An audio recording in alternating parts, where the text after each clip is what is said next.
салом, хабарҳои радиои озодиро аз рӯзи сешанбе 17 май тақдим мекунем.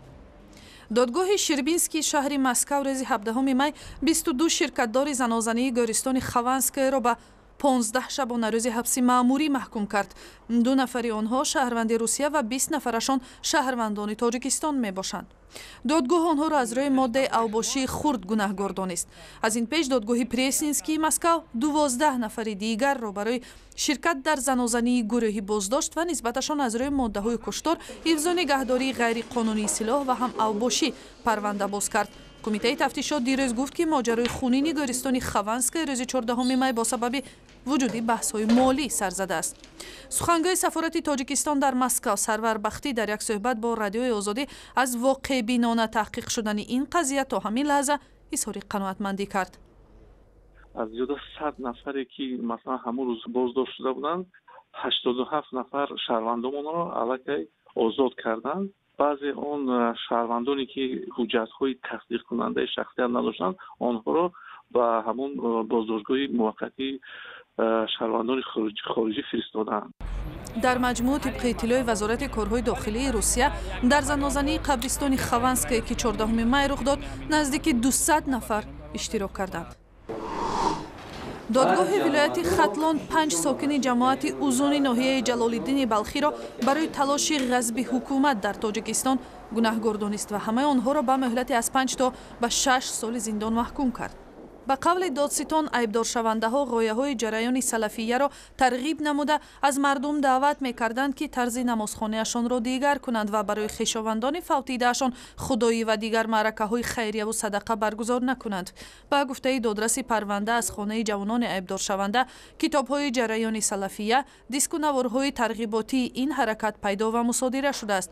додраси қазия дар бораи яке аз айбдоршавандаҳо гуфт: با محبت دودربک شریف کش با ماده 3 سال پیسی قسمی کودکسی جنایتی جمهوری آن سال 6 ماه معروف ساختن ازلی با نگاه داشتن در کلی سوی ازدواج خودرو جزا تعیین کرده شد. наздикони баъзе аз маҳкумшудаҳо бознигарии ҳукмро талаб хоҳанд кард.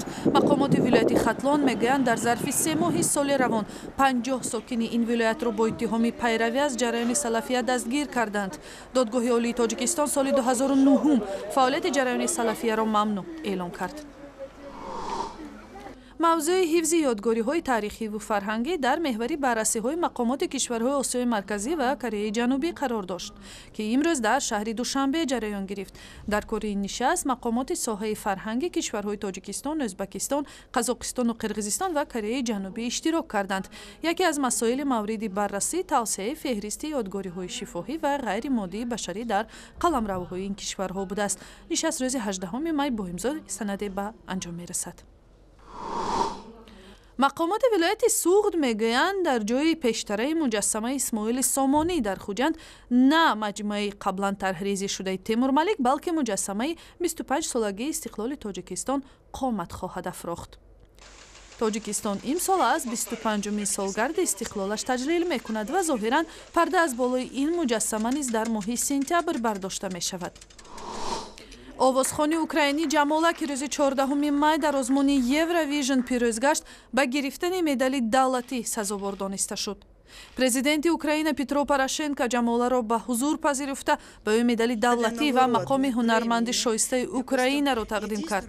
таронаи 1944 дар бораи ихроҷи мардуми Татор аз нимҷазираи Крим дар солҳои ҷанги дуюми ҷаҳонӣ, ки аз сӯи Ҷамола дар озмуни Евровижни имсола дар Стокҳолм иҷро шуд, ҷои аввалро ишғол намуд ва тибқи оиннома соли оянда ин озмун дар Украина барпо мешавад.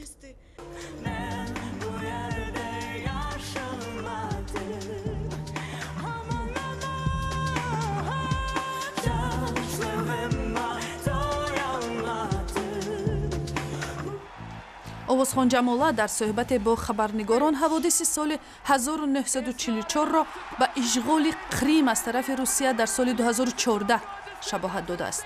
баъзе сиёсатмадорони рӯ ба Русия тахмин карданд, ки соли оянда Русия Евровижнро бойкот хоҳад кард. ва ахбори бештар аз инро дар сомонаи Озодӣ ва шабакаҳои иҷтимоии Facebook, Одноклассники ва Twitter пайдо кунед.